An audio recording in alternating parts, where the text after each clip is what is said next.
हुए हैं उसका अंतिम दौर है, तो बीडीसी अध्यक्ष बनने हैं, जिला परिषद अध्यक्ष बनने हैं, उसको लेके जो है भाजपा की ओर से क्या रणनीति?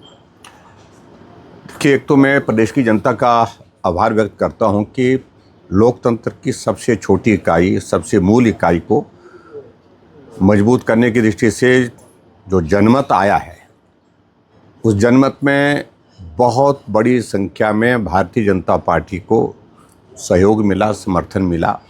हम वार्ड मेंबर में जीते, पंचायत में, अगर नगर परिषद, नगर पंचायत में जीते, नगर निगम में जीते, ब्लॉक समिति में जीते और जिला परिषद में जीते।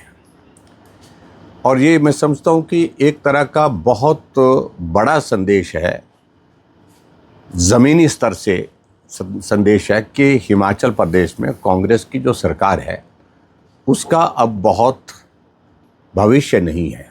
जो वक्त है जैसे कैसे वो कट जाए, इतनी ही बात है, इससे ज़्यादा कोई गुंजाइश नहीं है, क्योंकि लोगों ने मन बना लिया है कांग्रेस की सरकार को उखाड़ फेंकने का।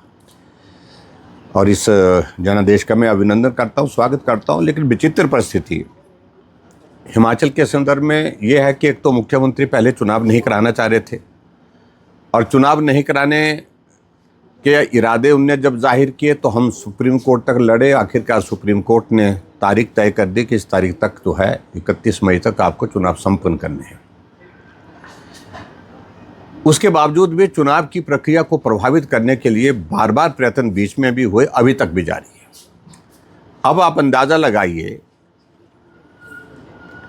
लगभग 1 महीना चुनाव के परिणाम को निकले हुए होने लगा है। अभी भी हिमाचल प्रदेश में जहां भारतीय जनता पार्टी की ब्लॉक समिति में मेजॉरिटी आ रही है, वहां की तारीख नहीं दे रहे। चेयरमैन, वाइस चेयरमैन जो बनने हैं, अध्यक्ष उपाध्यक्ष जो बनने हैं, वहां पर जहां जिला परिषद में भारतीय जनता पार्टी की मेजॉरिटी है, वहां पर डेट नहीं दे रहे हैं। चेयरमैन जिला परिषद और वाइस चेयरमैन जिला परिषद का चुनना है। नगर परिषद में भी ऐसी स्थिति है, नगर पंचायत में भी ऐसी स्थिति है। और एक एक काउंसलर को, जिला परिषद के पार्षद को, ब्लॉक समिति के सदस्य को सरकार दबाव डाल करके उनको तोड़ने की कोशिश कर रही है। किसी के खिलाफ एनक्रोचमेंट का केस दर्ज कर रहे हैं, किसी के खिलाफ धमकी दी जा रही है कि विजिलेंस का केस दर्ज करेंगे, किसी के खिलाफ जो है कोई सरकारी कर्मचारी है तो सरकारी कर्मचारी को बदल करके दूसरी जगह बदल रहे हैं, उसमें कई जगह नौकरी देने के प्रावधान कर दिए। मैं तो हैरान हूँ, जोगिंद्रनगर विधानसभा क्षेत्र के अंदर ब्लॉक समिति का चुनाव के लिए जल शक्ति डिपार्टमेंट में बहुत सारी पोस्टें क्रिएट कर दी। रातों रात उनकी भरने की प्रक्रिया पूरी की गई और चुन चुन करके उन मेंबर्स के रिश्तेदारों को भरा गया जो चुनाव लड़ करके जीत करके ब्लॉक समिति के मेंबर बने। और आखिरकार पिछले कल परिणाम हुआ और वो जो चुन करके आए थे उनको विवश कर दिया, मजबूर कर दिया कांग्रेस के पक्ष में वोट डालने के लिए। इसलिए मैं इस बात का मैं जिक्र कर रहा हूं कि ये इस प्रकार से दबाव की राजनीति बहुत लंबे समय तक तो नहीं चल पाएगी। अगर एक ब्लॉक समिति आपने प्रभावित कर दी, कोई फर्क नहीं पड़ता उससे। लेकिन आने वाले समय में हिमाचल प्रदेश में जब विधानसभा का चुनाव होगा तो इबारत जो है दीवार पर साफ लिखी हुई दिख रही है कि कांग्रेस की सरकार को उखाड़ फेंकने का जनता का इरादा बहुत मजबूत है। इन सारी चीज़ों से कोई असर नहीं पड़ने वाला है। सर, प्रदेश में और बंद करने का जो अभी नोटिफिकेशन हुई है उसको लेके आप कितना सहमत हैं? उनका कहना है कि भी पूर्व के समय में जो महाविद्यालय खोले गए उनमें बच्चों की संख्या नहीं देखी, क्षेत्र को नहीं देखा गया, कहाँ खोलना है कहाँ नहीं खोलना है, उसको लेके वो जो है इतराज़ करते हैं। आप क्या कहते हैं? एक तो मैं उनको ये कहना चाह रहा हूँ, सरकार काम करने के लिए होती है, काम बंद करने के लिए नहीं होती है। अगर आपने हिमाचल प्रदेश में 2500 संस्थान बंद किए, ऐसा संभव नहीं हो सकता कि सरकार ने सारे के सारे संस्थान ऐसे खोले थे और बिना बजट के खोले थे और बिना मांग के खोले थे। जो भी संस्थान खोले थे बजट प्रावधान के तहत खोले थे, लोगों की कहने पर, लोगों के मांग पर खोले थे। और विचित्र स्थिति है, 4 साल का हिमाचल प्रदेश की कांग्रेस की सरकार का कार्यकाल पूरा होने जा रहा है। अभी भी कुछ दिन पहले 10 डिग्री कॉलेज ने डिनोटिफाई किए और डिनोटिफाई करने के बाद 1 हफ्ते के बाद 10 दिन के बाद लगभग जो है फिर उनको उनमें से 5 कॉलेज फिर से नए सिरे से नोटिफाई कर दिए। वही कॉलेज जो चले हुए थे, बिल्डिंग जिनकी कई जगह बन चुकी है, 10-10 करोड़ रुपए के भवन बन चुके हैं। अगर कॉलेज में स्ट्रेंथ ना होने की वजह अगर पूछते हमसे तो उसकी वजह यह है कि इन्होंने स्टाफ वहाँ पर लगाया ही नहीं, स्टाफ सारा बदल दिया। जब स्टाफ नहीं होगा तो कॉलेज में बच्चे आएंगे क्यों?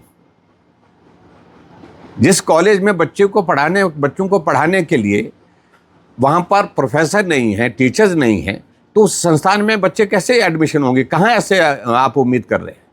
और वो सिर्फ एक साजिश की तहत, क्योंकि मुख्यमंत्री सुखविंदर सुक्खू की एक आदत है, जो कुछ भी करते हैं अच्छा काम तो कर नहीं सकते हैं, साजिश करते हैं, षड्यंत्र करते हैं।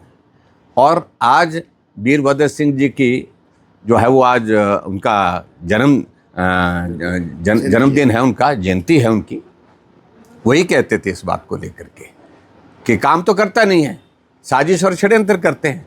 तो साजिश षड्यंत्र यानी कि यहाँ तक के जो इंस्टीट्यूशन खोले गए हैं जनता के भले के लिए खोले हैं, बच्चों की पढ़ाई के लिए खोले हैं, ख़ास तौर से जो रिमोट एरियाज़ में जो इंस्टीट्यूशन, जो एजुकेशन इंस्टीट्यूशन खुले थे, उनमें बच्चों में ख़ास तौर से जो स्ट्रेंथ थी वो बेटियों की ज़्यादा थी। वो संस्थान बंद करने के लिए, जो कॉलेज बंद करने के लिए इन्होंने फैसला लिया। लेकिन दूसरी तरफ ये भी पूछना चाहता हूँ, आप 1 हफ्ता पहले संस्थान बंद करने की नोटिफिकेशन करते हैं, 1 हफ्ते के बाद आप उन संस्थानों को फिर से बहाल कर देते हैं, तो इसका मतलब है कि आप में कोई सोच समझ नहीं है काम करने की। बड़ी साफ बात है, आप 2 कदम चलते हैं, 4 कदम पीछे हटते हैं।